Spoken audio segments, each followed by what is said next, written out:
અમદાવાદમાં એક વિદ્યાર્થીની હત્યા કરી દેવામાં આવી છે।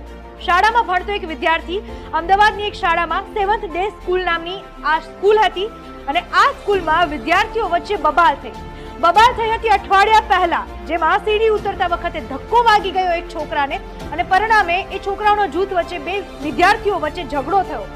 અઠવાડિયા પહેલાની વાતનો ખાર રાખીને એક વિદ્યાર્થીએ 8મા ધોરણના વિદ્યાર્થીએ ચપ્પુ વડે 10મા ધોરણના વિદ્યાર્થીની હત્યા કરી નાખી। ગઈકાલનો એ સમય હતો। શાળા છૂટ્યા બાદ જ્યારે વિદ્યાર્થી કમ્પાઉન્ડની આસપાસ જ હતો, શાળાના કમ્પાઉન્ડની બહાર, એ જ સમયે 8મા ધોરણના વિદ્યાર્થીએ પોતાના કઝિનને બોલાવ્યો, પોતાના પિતરાઈ ભાઈને બોલાવ્યો અને 4-5 છોકરાઓ હતા એની હાજરીમાં જ અચાનક જ એ 10મા ધોરણના વિદ્યાર્થીની સાથે જે નાની આમથી વાતમાં બોલાચાલી થઈ હતી એના પેટમાં જોરથી છરી મારી દીધી। ધારવાળી અણીદાર હથિયારથી તેની હત્યા કરી નાખી।